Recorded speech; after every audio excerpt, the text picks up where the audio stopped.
아몬드 우리 서윤이부터 시작하겠습니다. 어, 그 아몬드에서 그 주인공이 이 아몬드라 불리는 내 어느 쪽이 이상해서 공감 능력이 없잖아요. 근데 그 주인공한테 친구가 생기면서 또 사건 사고들이 되면서 아이 잠시만요. 이제 그 자신의 옆에 만약 그런 조금 공감 능력이 부족한 친구가 있으면 어떻게 대할 것 같은지가 궁금했습니다. 저는 제가 좀 튀어서 공감 능력, 딱히 저도 친구한테 공감을 잘 안 해줘요. 그래서 그냥 둘이 재미없는 대화만 할 것 같습니다. 예준님 말씀해 주세요. 저는 요즘 그 MBTI가 유행하잖아요. 그래서 F랑 T 해가지고 F는 공감을 잘하고 T는 공감을 못하고 막 이렇게 되잖아요. 근데 저는 T거든요.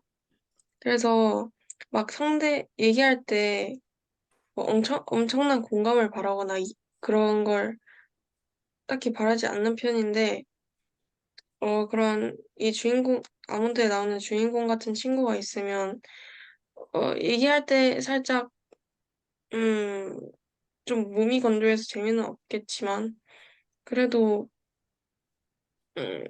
저는 나름대로 편하게 대화하면서 지낼 것 같습니다. 네, 다음 선생님 말씀해 주세요. 네, 이런 친구, 그러니까 아몬드의 주인공 같은 그런 친구가 있으면, 그러니까 그 친구의 특성을 이해한다면, 그냥 그런 친구니까라고 하는 부분들에 대해서, 어, 그냥 다르지 않게 대하려고 노력은 일단 할 것 같습니다. 그리고 특히 이 친구가 특별히 뭐 이렇게 피해를 주는 친구가 아니기 때문에 그런 점에서 그냥 이거 이 친구는 이런 친구야라고 오히려 그 친구를 좀 이렇게 감싼다고 해야 되나? 그러지 않을까 싶습니다. 또 저 역시 세상에서 제일 어려운 게 공감. 그래서 집사람한테 맨날 혼나는 게 그냥 들어주라고. 듣기만 하라고, 공감만 하라고. 근데 저는 공감하기보다는, 그래서 문제가 뭔데? 이거 어떻게 해야 되는데? 이런 식으로 하다 보니까 이제 맨날 욕먹고, 그리고 제가 이제 누가, 힘들다, 뭐하다 얘기해주면, 그, 거를 받기가 너무 힘들어. 그러니까 뭐라고 말을 해줘야 되는지. 그래서 누구 슬픈 친구 있으면 그 친구를 도대체 어떻게 위로를 해줘야 되는지, 뭘 막 해줘야 될 것 같은데, 그래서 그냥 가만히 있어도 괜찮다고 그러는데, 가만히 있기가 너무 힘들어. 그래서 어쨌든 그런 상황 자체를 피하고 싶고, 안 가고 싶고, 그런 거 안 가고 싶고 그러는데, 오히려 이 친구랑은 그런 점에서 좀 더 편하지 않을까라는 그런 생각도, 듭니다. 네, 그렇습니다. 네, 감사합니다. 다음은요, 그 이제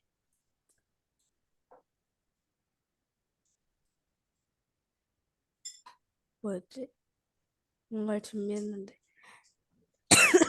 그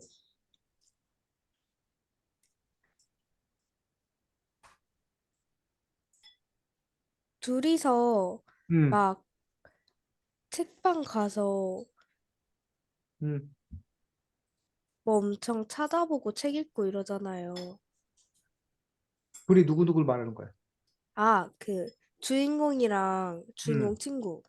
곤이? 네. 음, 아, 여자친구 거기서 말하는 거야?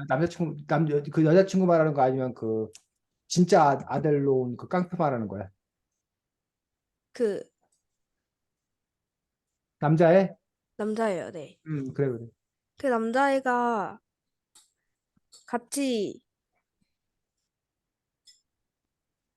뭔가를 말하려 했는데 까먹었어요. 생각나면 얘기했다. 또? 네. 그 두 개였어요. 음, 알겠습니다. 자, 서윤이가 잠깐 아까 얘기했는데, 아몬드라는 제목이 왜 아몬드라는 제목이야? 그, 걔 주인공.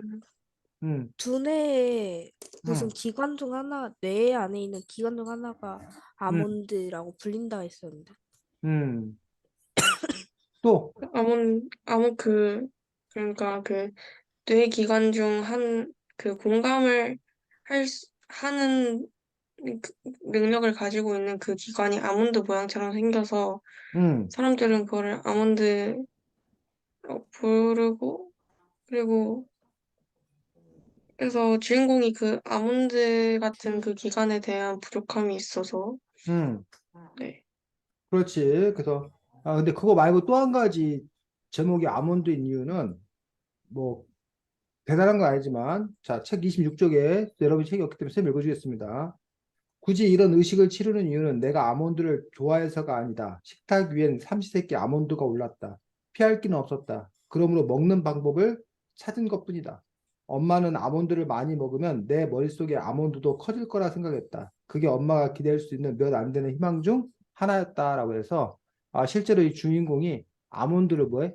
많이 먹는 거야. 그래서 여러분들 그 등푸른 생선 혹시 집에 식탁에 자주 올라? 어, 아니요? 여러분 종종이요. 집에? 어? 뭐 그냥 고등어 종종. 어떨 때 꼬치 뭐 이런 한번? 거를 엄마가 많이 해줘? 부모님이? 혹시 왜 하필 등푸른 생선을 많이 해주는지 혹시 알아? 머리에 좋아서. 거기에 이제 이른바 DHA, 뇌 발달에 도움이 되는 거가 있어서 쌤이 어젠가 며칠 전에 무슨 영화를 한 편 봤어. 근데 그 영화에서 그 영화 제목이 뭐였더라? 어, 갑자기 생각이 안 나네. 영화 제목이 어쨌든 영화가 뭐냐면 그 엄마가 애를 너무 이렇게 어, 그 좋게 말하면 엄마 입장에서 사랑하는 거예요. 음. 근데 아이한테는 그게 너무 감옥인 거야. 그래서 이제 어. 엄마가 너 잘 되라고 너 성공하라고 하면서 자꾸 이제 뭐 저기를 먹여 생선을 먹여. 음. 근데 그 애는 사실은 생선 알러지가 있어가지고 막 온몸을 박박 긁는데도 그걸 엄마는 모르고 그 애를 생선을 계속 먹여서 독 뭔데 그 제목이 너무 저기 하면 어쨌든 사랑도 너무 지나치면 이제 뭐야 독이 된다 뭐 이런 음. 그 관련되어서 그 아이가 어쨌든 뭐 이렇게 나중에는 스스로 이제 목숨을 끊는데 이 엄마는 자기 때문에 그런 줄 모르고 자꾸 그걸 다른 사람들에게 돌리고 나중에 이제 그 자기 때문에 뭐 이런 일이 벌어진다는 걸 이렇게 알게 된 어떤 그런 이야기인데 하여튼 그 다음에 또 이제 많이 먹으라고 하는 것들 중에 하나가 이른바 견과류. 음. 견과류를 많이 먹으라 하는 것들도 뇌에 이제 좋다고 해가지고 그런 분에서도 이제 여기도 이제 보면은 아몬드에 관련돼서 이렇게 이야기하고 있는 것도 볼 수가 있습니다. 그래서 27쪽에 이제 그 얘기가 나와. 누구나 머릿속에 아몬드 두 개를 가지고 있다. 그것은 귀 두 쪽에서 머리로 올라가는 깊숙한 어디께 단단하게 박혀 있다. 크기도 생긴 것도 딱 아몬드 같다. 복숭아 씨를 닮았다고 해서 아미그달라라든지 편도체라고 부르기도 한다 해서 공식적인 용어는 우리들이 보통 쓰는 공식적인 의학 용어는 편도체지, 편도체. 음. 외부에서 자극이 오면 아몬드에 빨간불이 들어온다. 자극의 성질에 따라 당신은 공포를 자각하거나 기분 나쁨을 느끼고 좋고 싫은 감정을 느끼는 거다. 그런데 내 머릿속의 아몬드는 어딘가가 고장난 모양이다. 자극이 주어도 빨간불이 잘 안 들어온다. 그래서 나는 남들이 왜 웃는지 우는지 잘 모른다. 내겐 기쁨도 슬픔도 사랑도 두려움도 희미하다. 감정이란 단어도 공감이란 말도 내게는 그저 막연한 활자에 불과하다. 의사들이 내게 내린 진단은 감정 표현 불능증, 다른 말로는 알렉시티미아였다. 해서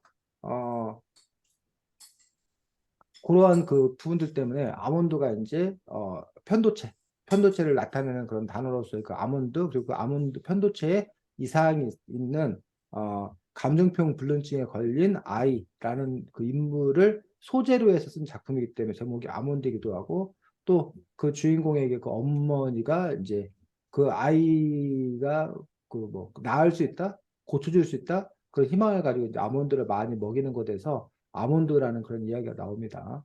자, 다음 주 글쓰기부터 쌤이 미리 예고를 하도록 하겠습니다. 네.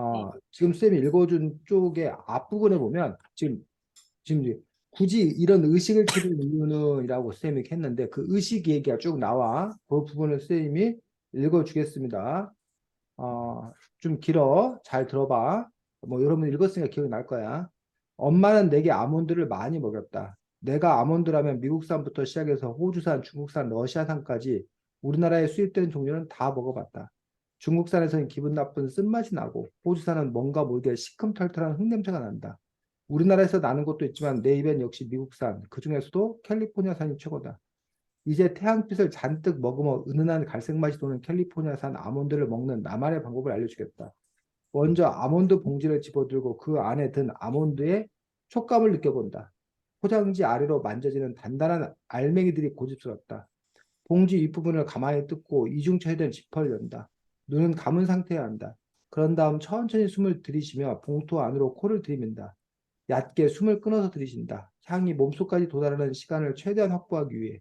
그리고 마침내 아몬드 향이 깊이 들어찼을 때 반쯤 정도를 입 안에 털어넣는다. 혀로 아몬드의 결을 느끼며 한동안 입 안에서 굴린다.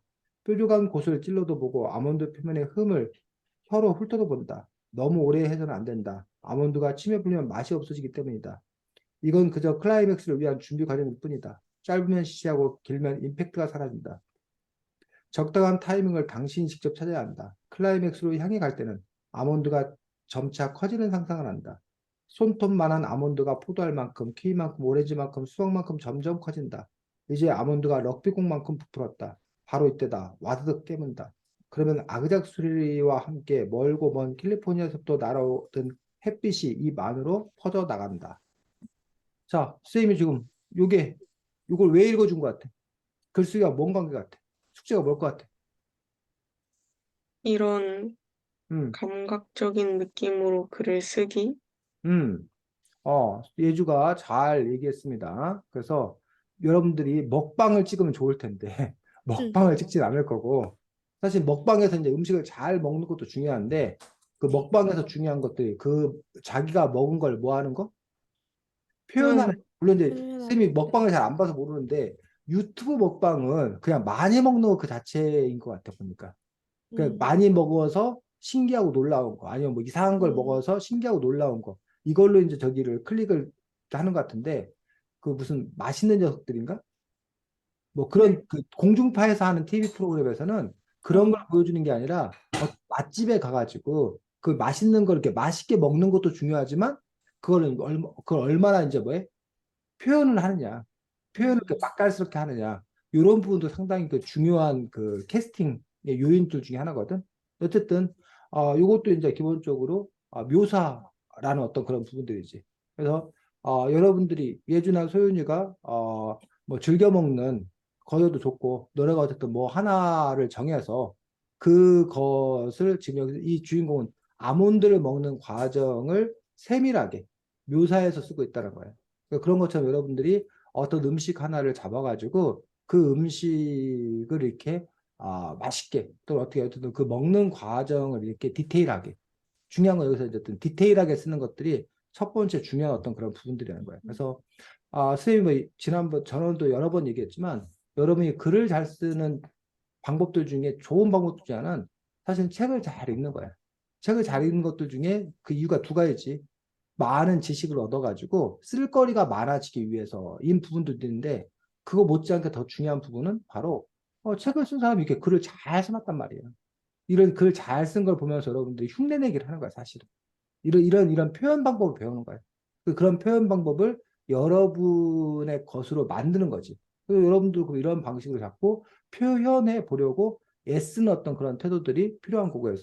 여러분들이 그런 연습들을 다음 주에는 하는 걸로 하겠습니다. 소연이 혹시 난 뭘 해야겠다라고 떠오르는 뭐 음식 있어? 꼭 음식 아니어도 괜찮습니다. 먹을 거면 돼. 음. 어, 왜? 예지 왜 웃어? 어? 먹을 거면 된다 근데, 그러셨잖아요. 어. 근데 음식이 아니어도 된다고요? 아니, 그러니까는 음식이라고 해서 무슨 뭐 꼭 무슨 된장찌개 뭐 이런 식으로 이렇게 뭐라고 해야 되나 격식 있는 뭐 이런 게 아니라 그냥 뭐 사탕 이어도 되고 뭐 아이스크림이어도 되고 뭐 아이스크림도 좀 특정한 게 있지 무슨 뭐 수생 같은 경우는 뭐 비비빅 아이스크림 음. 먹는다 뭐 조스바 아이스크림 먹는다 뭐 이런 식으로 아니면 뭐 여러분들이 무슨 뭐 요즘에 그 뭐 명태깡 네. 먹태깡? 아니야 먹태깡 그렇지 그래서 한 번도 먹어봤나 아까 한 개 먹어봤나 어쨌든 근데 그걸 사본 적은 없는 것 같은데 뭐 그런 먹태깡을 먹는 방법에 대해서 얘기한다던가, 뭐 음료수도 괜찮고, 심지어는 그냥 뭐 생수 하나를 먹는데도 여러분이 어쨌든 행복하고, 뭔 소리야? 저도 깜짝 놀랐습니다. 놀랐어. 아, 그래서, 그래서 그런 것들을 이렇게 표현할 수 있는 어떤 그런 연습들이 필요하다라는 거에 대해서, 그걸 여러분이 하나 정해서 하면 된다. 네. 과일도 괜찮고, 뭐 네. 요리도 괜찮고, 뭐든 괜찮다는 거야. 뭐 아까 말했듯이 뭐 초콜릿도 괜찮고, 뭐 빼빼로도 괜찮고, 여러분이 하나를 정해가지고 그걸 한번 이렇게 지금 이 분량이 여기서부터 시작해가지고, 어휴, 안 보이는구나. 여기서부터 시작을 해서 이 다음 쪽에서 거의가 한 바닥 정도를 쓰고 있는 거야, 한 바닥 정도. 뭐 여기 온고 한 바닥 정도를 쓰고 있는데 이게 온고지 한 4화장 정도 될까? 뭐, 정확히 모르겠는데, 어쨌든 그 정도 분량을 쓴다고 생각하고 여러분들이 보면 좋겠고, 여기에서 보면, 네. 아까 이제 그, 예주가 그런 표현을 썼어. 다양한 감각. 우리가 감각이라는 것들이, 일단은 그, 뭐야, 혀로 맛보잖아. 미각이라고 얘기하는 것들.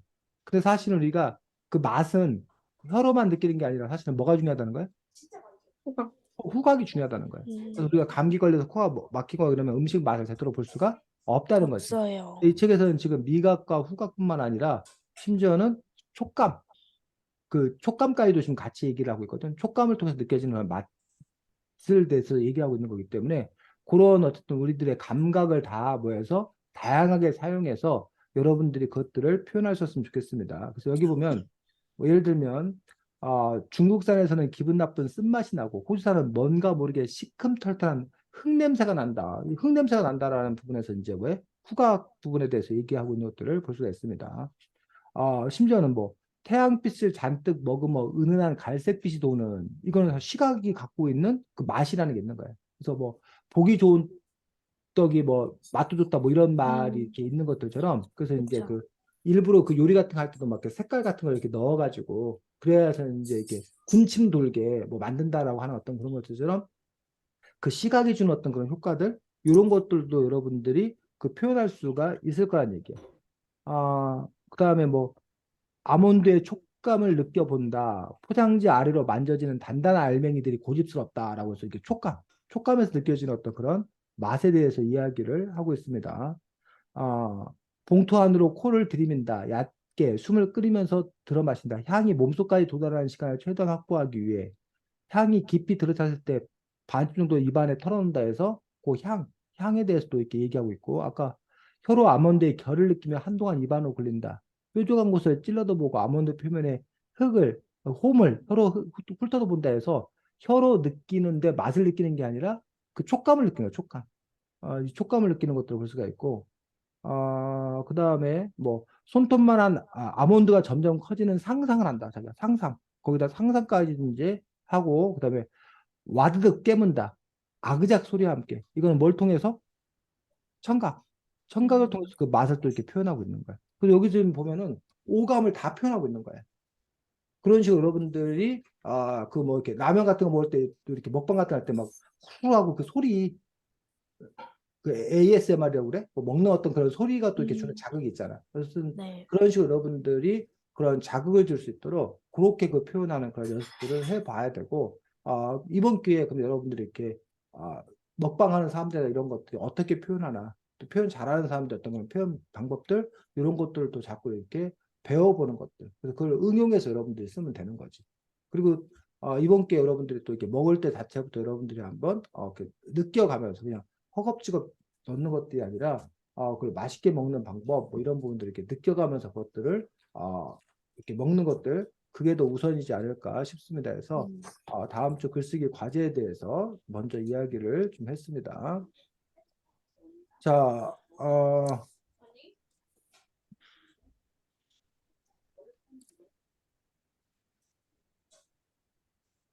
28쪽에 보면 그래서 우리가 보통 두려움을 느끼지 못한다라고 하면 좋을 거라고 생각하지 않아?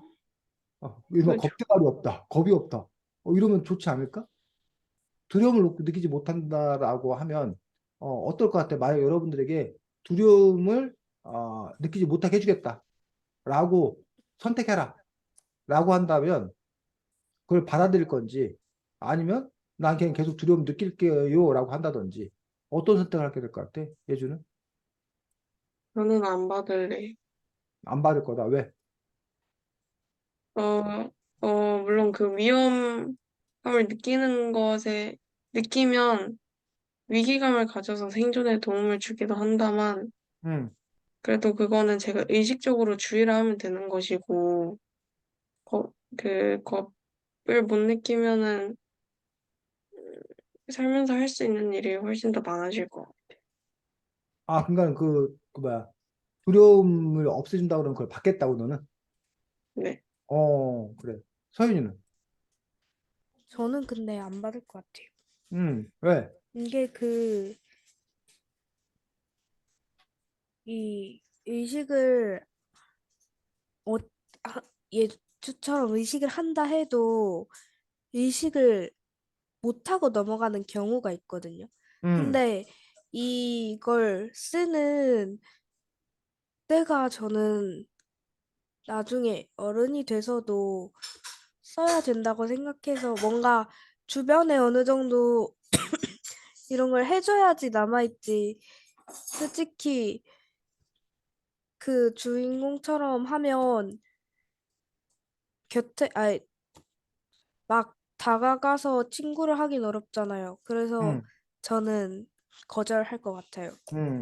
그래서 이 책에서는 이렇게 되어 있습니다. 공포심을 잘 모르는 거다. 용감해서 좋겠다고 생각한다면 모르는 소리다. 두려움이란 생명 유지의 본능적인 방어 기제다. 두려움을 모른다는 건 용감한 게 아니라 차가 돌진해도 그대로 서 있는 멍청이란 뜻이다. 나는 운이 더 나빴다. 공포심 둔화 외에 나처럼 전반적인 감정 불능까지 오는 경우는 매우 드물었다. 뭐 이런 부분에서 이제 어쨌든 우리는 감정 불능까지는 얘기하지 않았고 두려움이 없으면 그 본능적인 방어 기제가 발달하지 못해가지고 차가 돌진해도 그대로 서 있는 멍청한 것이다라고 얘기하고 있던 예주야 이 작가는 어떻게 음, 생각해? 근데 두려움을 느끼면 훨씬 빨리 도망가긴 하겠네요. 어, 음, 그렇지. 음, 그러니까 만약에 저는 음, 막 그냥 뭐 어두운 밤에 혼자서 길을 갈 때 뭐 그럴 거만 생각을 했는데, 이 약간 그 사고 개념으로 가니까 좀 음. 고민되긴 하네요. 음. 그 우리 인간이 가장 그 기본적인 본능이라는 것들이 바로 이렇게 생명을 지키려고 하는 것들. 본능적으로 이렇게 도망가려고 하는 어떤 그런 부분이라고 부분이라는 거야. 그 음, 아주 오랜 세월 동안 이렇게 진화돼 오면서도 유지되고 있는 어떤 그런 부분들이라는 거지. 그런데 이제 우리가 음, 그 두려움에 대해서는 우리가 용기를 가져보 이렇게 얘기를 하지만 사실 두려움이 아까 여기 말한 대로 안전을 정해야 한다라고 얘기를 하고 있고 그래서 이제 그 예주 같은 경우에 그거야 상황을 잘 살피면 될 거 아니냐라 해서 예주 정도 되면 그럴 수 있을 것 같아. 예주 네 나이 정도 되면은 우리가 이제 뭐 찾기를 건널 때 뭐 차가 오면 피해야 된다 이런 거를 배워서 알잖아. 근데 어렸을 때는 그걸 모르는 거야. 음, 음, 그러니까 배우지도 않은 상태고 본능적으로 느끼지도 못하고 그러다 보니까 이제 갖는 그 이 주인공이 갖는 어떤 그런 문제점이 이 책에서 이렇게 도출되는 그런 경우들을 볼 수가 있는 거지. 그래서 이제 이 작가들에 따라서 이렇게 어쨌든 실제로 있는 것들 중에 어떤 특이한 어떤 그런 증상들을 이렇게 소재로 해가지고 이 작품을 또 이렇게 풀어내는 경우가 있고 이 아몬드도 바로 이제 그러한 작품들 중에 또 하나인 것들을 볼 수가 있습니다. 음. 그 다음에 30쪽에 이런 얘기가 나옵니다.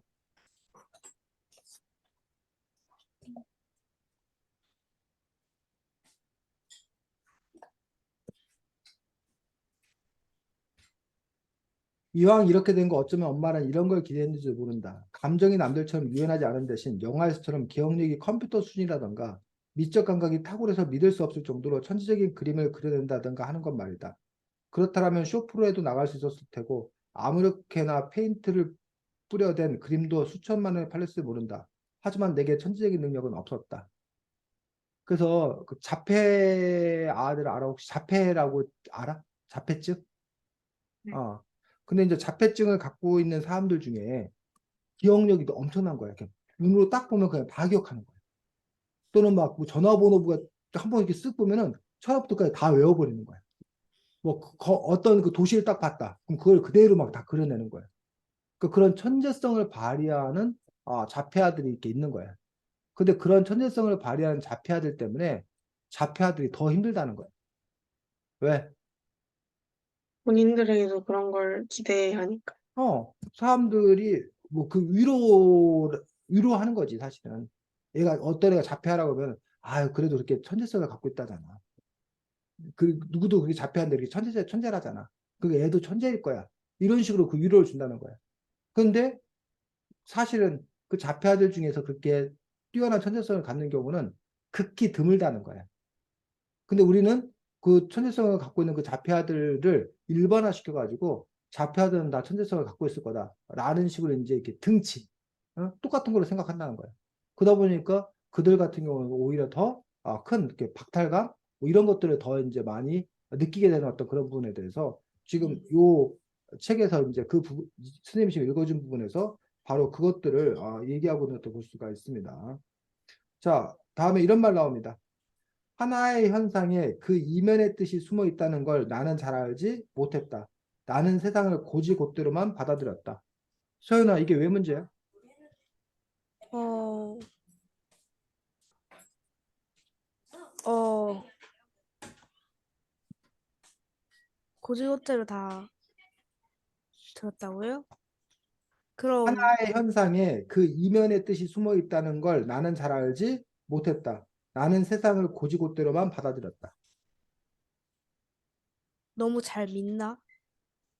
너무 사람을 잘 믿어. 음, 예주.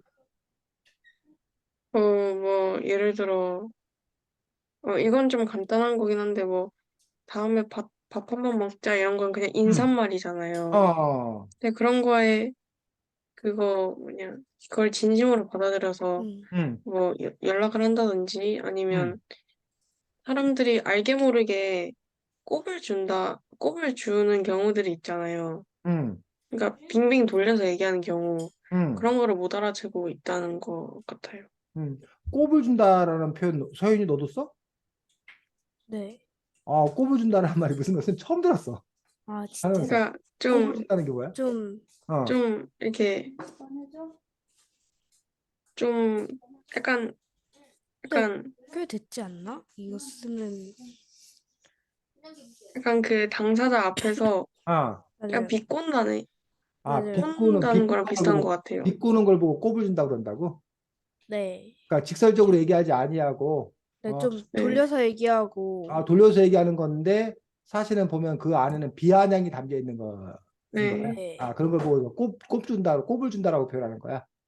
네. 그렇구나. 선생님 처음 들었어, 그 단어는. 음, 알겠습니다. 자, 그래서 지금 선생님 집에 있었던 일인데, 선생님 딸이 뭐 이렇게, 뭐 해달라고 했어. 자꾸 귀찮게 엄마를. 근데 엄마가 안 된다고 그랬어. 근데 계속 해달라고 그랬어. 근데 엄마가, 네 맘대로 해! 그래서 했더니, 우리 딸이 갑자기, 엄마가 맘대로 하래! 막 이러면서 너무 좋아하는 거야. 그래서 선생님 그게 너무 웃긴 거야.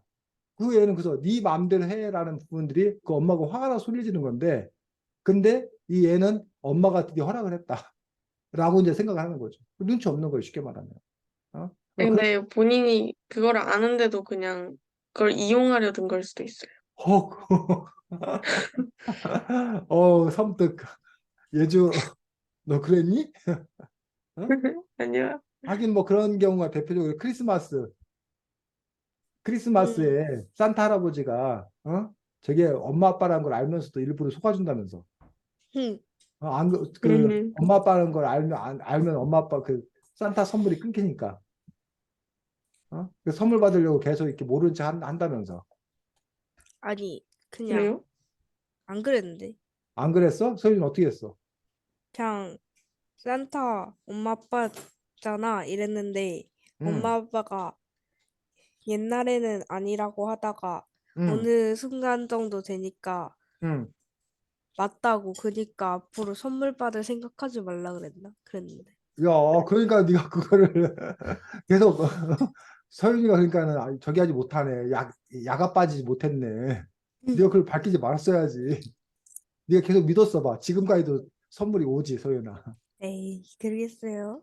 어? 그러겠냐고? 그러지 당연히. 아니면 병원 데려갔을까? 애가 아직도 이런 걸 믿는다고? 응. 너무 순진하다고? 그렇구나.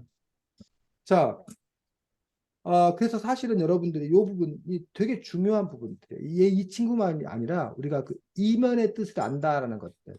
그거를 잘 하는 사람, 우리가 뭐 사회생활에서 막 눈치가 빠른 사람이라고 얘기할 수 있고, 사실은 이거를 잘해야 국어 시험을 잘 봐. 실제로 그 문맥의 의미, 그 문맥이 갖고 있는 그 뉘앙스를 이렇게 말로 설명하기 힘들어. 이거 보면 그 아는 사람들이 있어. 이게 이런 느낌인지 이런 의미인지. 근데 그거를 모르는 사람들이 있어. 왜 그런지를. 이게 해석이 안 되는 어떤 그런 사람도 있다는 얘기예요. 그런 점에 있어서, 그걸 왜 몰라? 그냥, 잠깐 아는 거 아니야? 라고 말하는 그러니까, 아까 여러분들이 말하는 뭐, 꼽을 준다? 였을 경우 얘는 그걸 전혀 뭐 하는 거야? 모르는 거야. 뭐, 비아냥거리는데, 아유, 그래, 잘났어, 정말. 라고 하면 걔는 아주 해맑게 고마워, 칭찬해줘서. 이럴 거란 얘기야. 어? 재수없다, 이런 얘기로 한 건데, 그 일을 그러지 않을 거란 얘기지. 이런 부분들이, 또 세상을 살아가는 데 있어서 사실은 상당히 어려운 어떤 그런 부분들. 그래서 이거에 대해서 이제 우리가 두 가지로 생각할 수 있어요. 하나는 우리가 풍부하게, 직설적으로 얘기하지 않냐고, 풍부하게 얘기하는 거다. 언어가 이렇게 풍부하고 유창해지는 거다. 그리고 오히려 충돌을 이렇게 피하는 거다라고 얘기할 수 있는 거고, 또 한쪽에서는 오히려 그럼으로 인해서 세상이 복잡해진다. 꼼수 부리는 것들이 가능하다. 그러니 그냥 이렇게 담백하게 서로 터놓고 얘기하는 게 더 좋지 않냐라고 얘기하는 어떤 그런 상황들도 있을 수 있다는 거지. 서윤이는 어떤 편이야? 의사소통이 원활한 편이야? 아니면 눈치 없다는 소리를 많이 듣는 편이야? 전 원활한 편입니다. 원활한 편이야. 아주 다행이네. 네. 예주는? 저도 원활한 편인 것 같아요. 그렇군. 자, 그 다음에 책 45쪽에 독수기 선생님이 좋아할 만한 이야기가 나옵니다. 자, 여기에 이렇게 나옵니다. 읽어드리겠습니다. 왜 독수기 선생님이 좋아한다고 하는지 한번 여러분이 잘 들어보시기 바랍니다. 책은 내가 갈 수 없는 곳으로 순식간에 나를 데려다 주었다. 만날 수 없는 사람의 고백을 들려주었고, 관찰할 수 없는 자아의 인생을 보게 했다. 내가 느끼지 못하는 감정들, 겪어보지 못한 사건들이 비밀스럽게 꾹꾹 눌러 담겨 있었다. 그건 텔레비전이나 영화와는 애초에 달랐다. 영화, 드라마 혹은 만화 속의 세계는 너무나 구체적이어서 더 이상 내가 끼어들 여지가 없었다. 영상 속의 이야기는 오로지 찍혀 있는 대로, 그려져 있는 그대로만 존재했다. 예를 들어 갈색 쿠션이 있는 육각형의 집에 노란 머리의 여자가 한쪽 다리를 꼬고 앉아 있다가 책의 문장이라면, 영화나 그림은 여자의 피부, 표정, 손톱 길이까지 전부 정해놓고 있었다. 그 세계에 내가 변화시킬 수 있는 건 아무것도 없었다. 책은 달랐다. 책에는 빈 공간이 많기 때문이다. 단어 사이에도 비어 있고 줄과 줄 사이에도 비어 있다. 나는 그 안에 들어가 앉거나 걷거나 내 생각을 적을 수도 있다. 의미를 몰라도 상관없다. 아무 페이지나 펼치면 일단 반쯤 성공이다. 자, 예주, 이걸 왜 독서리 쌤 좋아할 것 같아? 음, 어, 어, 영화나 드라마 같은 거 말고 책을 욕하는 장면이라서. 서윤이. 저도 요즘 애들 거의 다 영화, 드라마 같은 것만 보는데 책이 더 재밌다 하니까. 음, 이 작가의 주장, 여기서 주인공이 하는 얘기죠. 결국 작가가 하는 얘기지. 이 작가의 독서관, 책에 대한 어떤 그런 생각에 대해서. 예주, 동의가 돼? 아니면 너도 뭐 이렇게 느껴? 아니면, 그렇지 않아. 어때? 어, 음, 아니,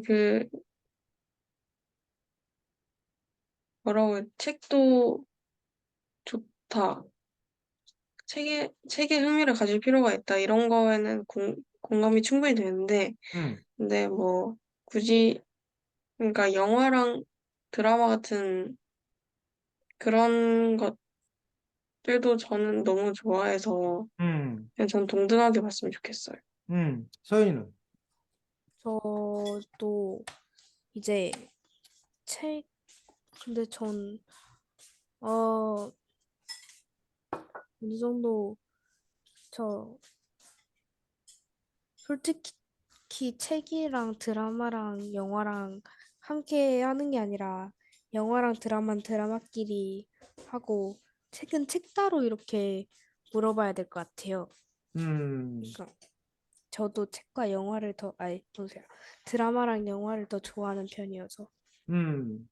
그래서 이제 여러분들이 이제 이른바 매체의 차이, 책이라는 매체가 갖고 있는 장점이 있고, 영화 뭐 드라마 그 영상이 갖고 있는 어떤 그런 장점이 있고, 뭐 그런 점에서 이제 서윤이가 말한 것처럼 이렇게 활자 책이라는 매체와 영화라는 매체를 비교하는 건 좋지 않다라고 뭐 얘기할 수도 있는 거고, 아니면 뭐 예주처럼 개개인에 따라서는 영화라는 매체가 갖고 있는 또 다른 장점이나 또 다른 특징들이 많기 때문에 오히려 뭐 책보다 영화가 더 좋은 점도 많다. 그런 점에서 뭐 책이 더 우월한 것처럼 얘기하는 것들은 마치 뭐 예를 들면 예주하고 서윤이가 있는데 키만 갖고 뭐 예주가 더 뛰어나다.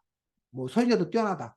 라고 키 하나만 갖고 판단을 내린다면 키가 작은 사람 입장에서는 내가 비록 키는 더 작을지 모르지만 내가 피부도 더 좋고 내가 뭐 공부도 더 잘하고 내가 뭐 인간성도 좋고 뭐 이런 여러 가지가 있는데 키 하나만 갖고 얘기를 해서는 되겠냐. 라고 이제 종합적인 판단에서 달리 얘기할 수도 있을 거란 얘기지.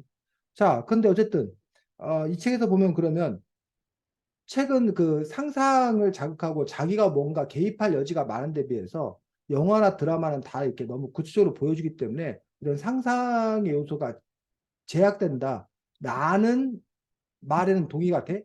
아니면 그런 특성을 느껴? 아니면 별로 동의가 안 되고 그런 차이가 별로 없다고 생각해? 소연이. 그건 맞는데, 저는 그래서 더 드라마랑 영화가, 아니, 근데 음,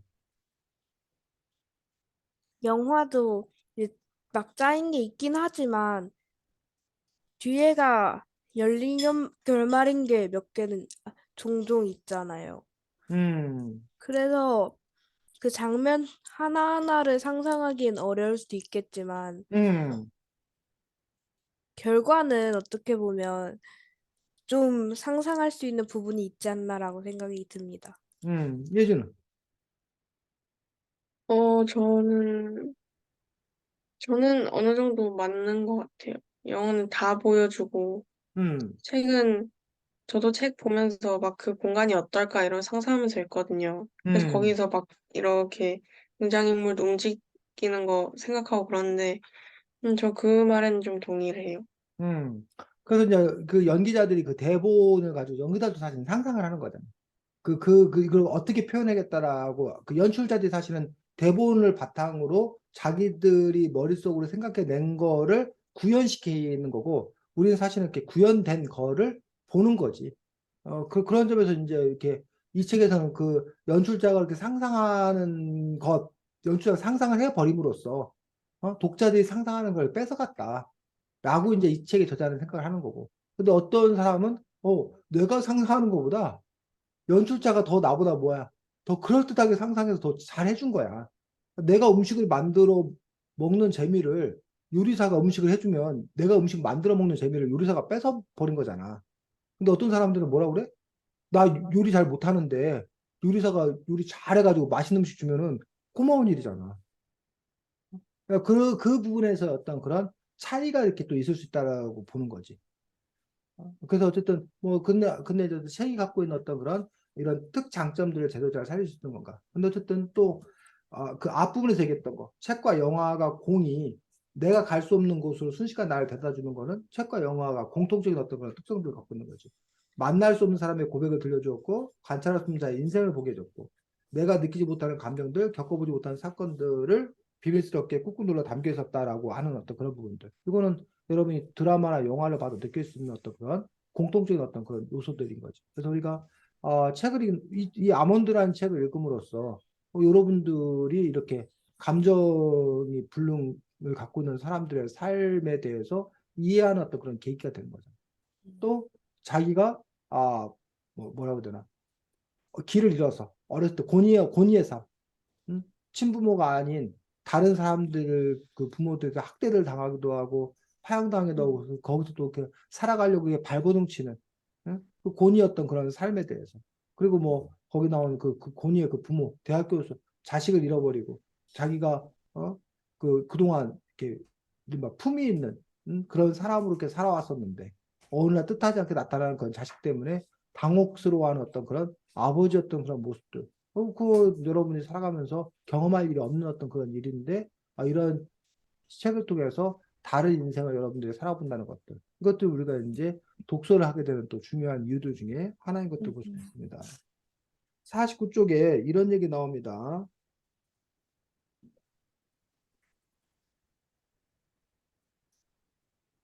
어, 자, 읽어보겠습니다. 들어보고, 자, 이제 엄마에게 남은 건 늙은 일밖에 없다니. 그렇게 말하는 엄마의 얼굴엔 웬일인지 웃음기가 지워져 있었다. 엄마는 무표정하게 먼 곳을 바라보다가 눈을 꾹 감았다. 무슨 생각을 했던 걸까? 늙어서 호 할머니가 된 모습을 상상하는 거였을까? 하지만 엄마의 말은 틀렸다. 엄마에게 늙을 기회 같은 건 주어지지 않았다. 자, 마지막에 엄마의 말은 틀렸다. 엄마에게 늙을 기회 같은 건 주어지지 않았다. 이게 뭔 말이야? 늙기도 전에 늙을기요? 늙기 늙을 기회는 주어지지 않았다. 서윤이 뭐? 늙을기. 늙기도 전에 음, 아파서 곧 돌아가야 음, 되니까. 예주.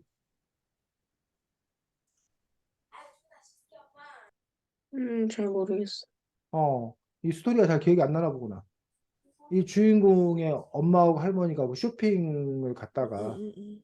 그 갑자기 전혀 모르는 사람이 휘두른 칼에 음, 엄마가 죽어서 얘가 이제 고아가 된 거잖아. 음. 그러니까 네. 그 엄마가 이제 늙을 걸 걱정했는데 사실은 그 전에 그냥 뭐 한 거야? 아, 죽어버린 거지, 엄마가. 음. 죽임을 당한 거지. 그러다 보니까 엄마가 늙을 기회 같은 건 주어지지 않았다. 그래서 그렇기 때문에 엄마가 이제 늙는 거, 엄마도 주름인내에서 늙을 것 같은 어떤 그런 상태에 대해서 그 말이 틀렸다라고 얘기하는 것들을 볼 수가 있습니다. 자, 그 다음에 76쪽에 이런 얘기 나옵니다. 자, 담임은 내가 겪은 일을 대강 알고 있었다. 유족들의 심리상담사와 변호사가 학교에 연락을 한 모양이었다. 담임의 말이 떨어지게 무섭게 나는 괜찮아라고 말했다. 기대했던 대답이 아니었는지 담임의 입꼬리를 양쪽으로 바짝 당긴 채 눈썹을 위로 살짝 올렸다. 이튿날 종례 시간에 일이 터졌다. 담임은 그 사이 아이들의 이름을 외우느라 고생했던 것 같았지만 누구도 그런 모습에 감동하지 않았다. 그녀가 수롭게 외운 아이들의 이름은 누구야 조용히 해, 누구야 좀 앉아줄래 따위로밖에 쓰이지 않았으니까. 학생들의 주목을 이끌어내는데 소질이 없는 사람인 건 분명했다. 뭐 그러다가 갑자기 담임이 톤을 높였다. 우리 반 친구가 아주 마음 아픈 일을 겪었다. 지난 크리스마스에 가족을 잃은 친구가 있어. 모두들 그 친구에게 격려의 박수를 쳐주자. 선윤재 일어나. 담임이 시키는 대로 했다. 윤재야 힘내라. 담임이 먼저 그렇게 말하더니 양팔을 높이 들어 박수를 쳤다. 전날 담임이 내게 뭘 도와줄까 물었을 때 괜찮다고 말한 건 잘못된 거 같다. 신경 꺼주시는 게 돕는 거예요 라고 말했어야 맞다. 자, 요 다임 선생님의 행위에 대해서 음, 다임 선생님이 요 아이가 이제 그 엄마가 돌아가신 일들 그래서 크게 화제가 됐던 그런 일들에 대해서 그 피해자라는 거를 걱정해서 얘를 도와줄 마음으로 그리고 친구들에게 이 아이를 위로해 주라라고 얘기를 했다는 얘기. 그런데 오히려 그것이 이 아이 입장에서는 더 커다란 문제가 되고 더 커다란 상처가 되었다라고 이야기하고 있는 것들을 볼 수가 있거든. 그러면 이 선생님을 우리가 비난해야 되는가? 이 선생님이 잘못한 건가? 요걸 우리가 어떻게 봐야 되는 건가에 대해서 예주 어떻게 생각해? 잘못된 행동이었다고 보기보다는 좀 생각을 충분히 하지 않아서 이러는 행동이라고 생각을 하는 게, 음, 그, 그 본인 어머니와 할머니가 돌아가신 거를 아이들에게 알리고 싶지 않았을 수도 있고, 음, 그리고 그걸로 인해서 딱히 그런 격려를 받고 싶지 않았을 수도 있는데, 그거를 함부로 본인 기준으로만 생각을 해서 이렇게 얘기를 한 게 딱히 잘못된 잘못했다는 아니지만 생각을 좀 더 했어야 된다고 봅니다. 서윤이. 저는 이제 만약 하려고 했다면 그 당사자한테 물어보고 했어야 되지 않나라고 생각을 해요. 그러면 이 선생님한테 화를 내야 돼, 주인공이? 어, 선생님이 잘못이라고 얘기해야 돼? 아니면 뭐 어떻게 해야 돼? 그냥 생각해 주신 건 감사하지만 음, 저는 기분이 나빴다 이렇게 얘기를 해야 되지 않을까요? 예주는. 음, 저도 생각해 주신 거는 감사하지만, 다음부터는 안 그러셔도 된다라고 음. 얘기할 것 너네가 같아요. 선생님이라면 그렇게 얘기 들었을 때 마음이 어떨 것 같아? 너네가 선생님이야. 기껏 생각해가지고, 어? 야, 너 힘내라. 그랬더니 생각해주면 고맙지만 다음부터는 그러지 마세요라고 그런 말을 들었어. 그럼 여러분 느낌이 어떨 것 같아? 좀 미안하지 않을까요? 미안할 것 같다, 그러니까요. 예주는. 서윤이는. 저도 어유, 야, 너네들은 정말 그 인간성이 좋구나. 쌤은 우씨 이것이 기껏 지 생각에서 해줬더니 뭐라고? 내가 그럼 나쁜 놈이야? 내가 잘못한 거야? 이게 이럴 것 같은데 쌤은. 음, 그 선생님 이해가 안 가?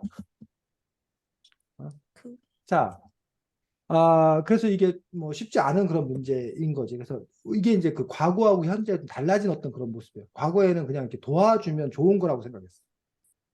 뭐 장애인이 있다. 그러면 가서 먼저 도와줘야 된다고 생각해. 도와주라고 가르쳤어. 근데 요즘은 그렇게 가르치지 않고 뭐라는 거야? 장애인이 먼저 도움을 요청하기 했을 때. 전까지는 그냥 뭐 해야 된다는 거야? 기다려야 된다라는 식으로 지금 얘기를 하는 거야.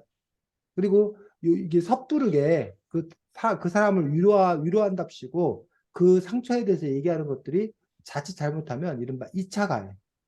2차 가해가 될 수 있기 때문에 그 점에 있어서 이제 그 사람에게 꼭 뭐 해야 된다?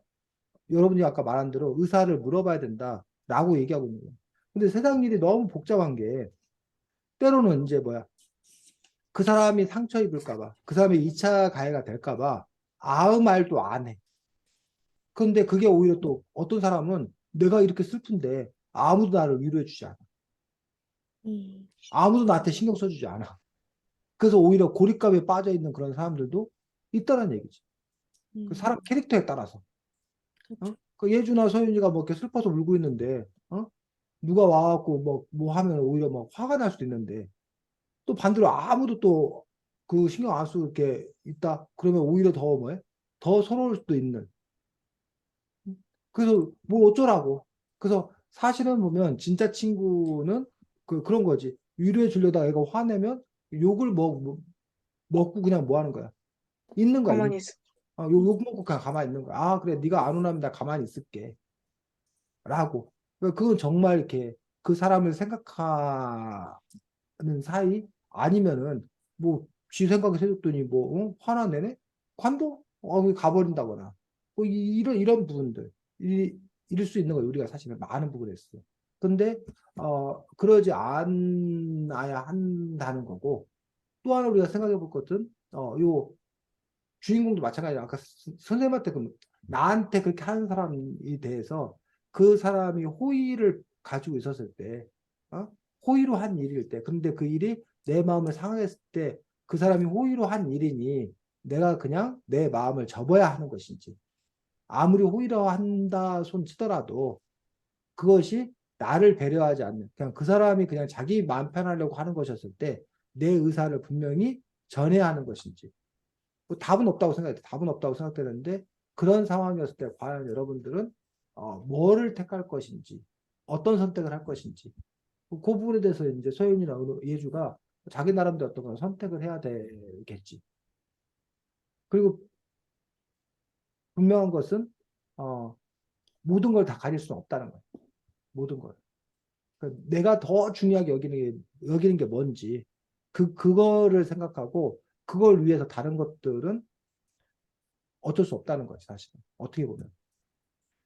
그 사람이 서운하더라도 그 방식이 그 사람의 호의가 나를 위한 게 아니었을 때 내가 거절해서 그 사람이 서운해 하더라도 그 사람이 나를 싫어하게 되더라도 난 밝히겠다.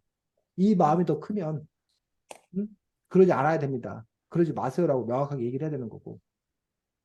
난 그 사람의 호의를 내가 거절함으로써 또는 그 사람의 호의를 내가 내침으로써 그 사람이 받을 상처라던가 우리 둘 사이의 관계가 앞으로 깨질 거라던가 이런 거에 대한 두려움이 크다면 그냥 내가 왜 내 감정을 누르고 사는 경우도 있는 거고. 결국 이제 사람마다 뭐를 더 중요시 여기냐에 따라서 그 판단들은 또 달라지지 않을까 싶습니다. 자, 그 다음에 81쪽입니다.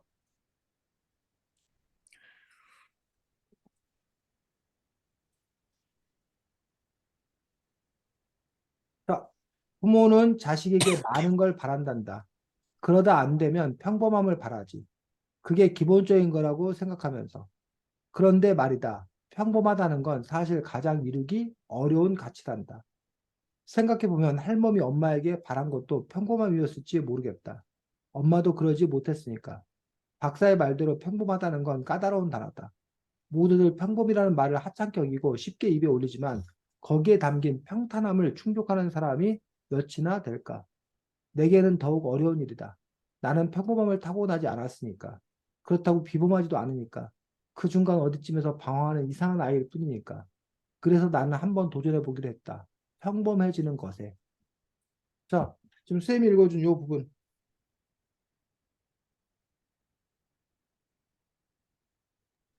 평범하다는 것. 이게 어려워? 이 작가는 평범하다는 것이 어렵다고 그러는데 저도 어디서 들었어요, 그 얘기. 네가 이 책 읽었잖아, 소연아. 아, 근데 거기 말고도 아, 애들이 아, 막 원래 평범한 게 제일 어려워 막 이러고 그럴 때가 있어. 아. 근데 서윤이 어떻게 생각해? 그래? 너도 평범한 게 제일 어려운 것 같아? 네. 어, 왜? 그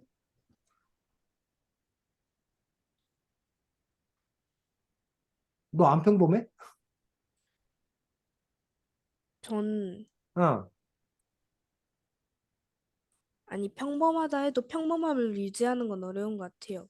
음, 평범함을 유지하면 어렵다. 그게 무슨 뜻일까? 그니까 어쩔 때 한 번씩은 평범하게 딱 할 수도 있는데 음, 그러다가 어쩔 땐 시험 점수로만 쳐도 음, 평범하게 평균적으로 가다가 어떨 땐 조금 더 잘 볼 수도 있고 음, 어떨 땐 망칠 수도 있고 이게 쭉 이어나가기 어렵잖아요. 음. 그것처럼 평범함은 유지하기가 그러니까 마음만 먹는다고 되는 게 아닌 것 같아요. 너는 지금 평범함을 평균적으로 지금 생각하고 있는 거야? 중간에 유지하는 거? 아니 그게 어. 아니라 음 지금 너무 쌤이 왜 잘 그런 얘기를 하냐면 서윤이가 어떤 때는 시험 잘 보기도 하고 어떤 때는 시험 못 보기도 하는 게 그게 평범한 거 아니야? 오히려 시험을 계속 잘 보고 뭐 이런 게 오히려 이상한 거 아니야? 어 근데 음, 뭐 특별한 답을 얘기 사람의 아니야, 서윤아. 얘기. 기준이 너무 많잖아요. 음, 그러니까 이렇게 제가 아까 설명을 든 게 어떤 사람한테는 음, 평범보다도 못한 걸 수도 있고 음, 어떤 사람한테는 평범보다 잘한 걸 수도 있고 음, 어떤 사람한테는 평범일 수도 있는 거잖아요. 예주. 저는 뭔가 그, 아, 예, 근데 어떤 사람이든 무조건 평범할 수만은 없는 게 사람들은 다 다른 능력을 가지고 있고 그거에 대한 능력치도 다르잖아요. 음, 그래서 그거를 다 그냥 그 이런 평타의 값을 모두 가지고 있는 사람은 없을 거라고 생각을 해서 그냥 평범함은 어려운 게 아니라 그냥 모든 방면에서 평범하기는 불가능이라는 생각이 들어요. 음.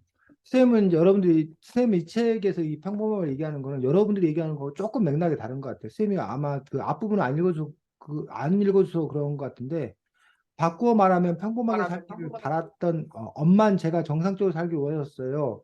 그게 무슨 뜻인지 가끔 헷갈리긴 하지만 바꾸어 말하면 평범하게 살기를 바랐던 게 아닐까?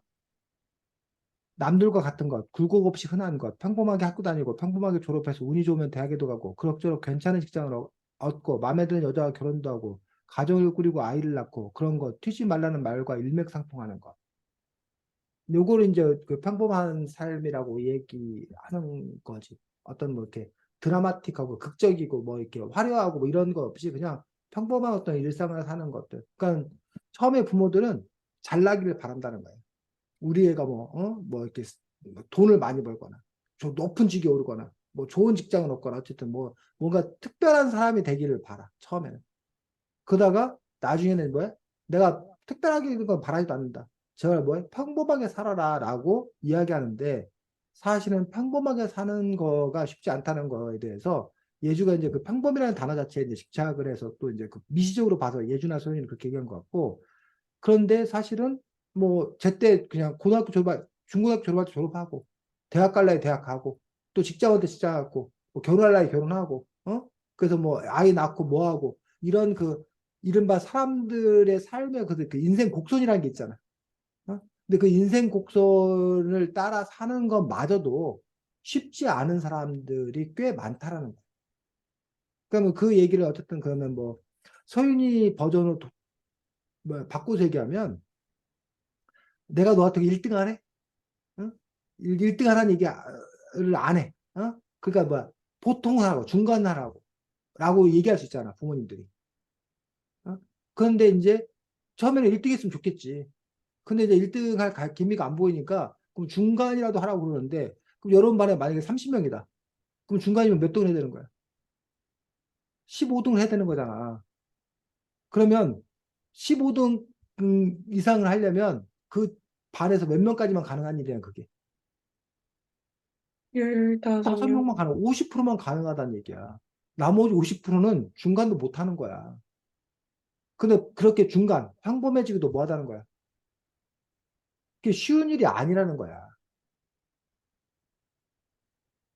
선생님 지금 뭔 말을 하려는지 이해해? 그러니까 우리가 보통의 삶을 산다는 게 이렇게 보통, 평범이라고 말해서 그게 너무 쉬운 일 같이 여겨지지만 지금 선생님 퍼센티지로 얘기했잖아. 퍼센티지를 놓고 봤을 때 그 보통에 이르는 그 중간선, 아까 뭐 선생님한테 서윤이한테 선생님 평균이라고 했었는데 그 평균에 이르는 것들도 사실은 그 밑에 있는 사람들 입장에서는 그 평균 되기도 사실 쉽지가 않을 수 있다는 어떤 그런 부분들. 그런데도 불구하고 평범 또는 그 이상을 요구하는 것들이 어떻게 보면 폭력적일 수 있다는 거지. 어떻게 보면 사람들이 힘들게 할 수 있다는 거지. 그래서 평범한 거, 내가 많이도 안 바래. 평범하게 살라는데 그걸 왜 못하는 거야? 라고 얘기하는데, 과연 평범을 바라는 거는 괜찮은 건가? 라는 부분에서의 질문이 있을 수 있다는 거지. 그렇다면, 각기 다른 어떤 그런 사람들의 삶의 모습들을 인정을 한다고 해야 되나? 뭐 그런 부분에 대해서도 우리가 한번 생각해 볼 필요가 있다는 거야. 뭐 그 외에도 여기 보면 113쪽에 구할 수 없는 인간이란 없다. 구하려는 노력을 그만두는 사람들이 있을 뿐이다. 라고 그 이야기를 한다고 하나. 그래서 그 본인의 어떤 그런 삶이라던가 아니면 그 이 아이의 엄마를 죽였던 어떤 그런 삶이라던가. 그래서 그 삶에 있어서의 어떤 그런 다양한 어떤 그런 분상들. 그리고 그들은 왜 그럴까? 왜 그럴 수밖에 없을까? 우리는 그냥 나쁜 사람, 문제야. 라고 어, 그냥 그 사람들을 비난하고 욕하면 그만인 건가? 근데 그 사람 한 사람 한 사람이 왜 그럴 수밖에 없었나? 왜 그렇게 되었나를 따지고 둔다라면 사실 또 이해 못할 사람이 없거든. 그가 그렇게 될 수밖에 없는 그 나름의 이유가 있고 그러면 그 사람에 대해서 우리가 안타까움, 그런 마음이 들어. 그렇다고 그 모든 사람들을 뭐야 이해하고 하기에는 당장 현상에 보여준 어떤 그런 모습들은 충돌이고 나에게 피해를 주고 뭐 불의를 저지르고 그런 그 뒤죽박죽 혼란함 이런 것들 속에서 우리는 지금 살아가고 있는 그런 모습들이 우리들의 어떤 그런 삶의 모습이기도 하다는 거죠. 자, 뭐 이 책에서 뭐 또 다른 얘기들 더 나눌 수 있겠지만 이 정도로 이야기를 하고 아까 처음에 말했던 듯이 소연아 다음 주 글쓰기 숙제가 뭐라고?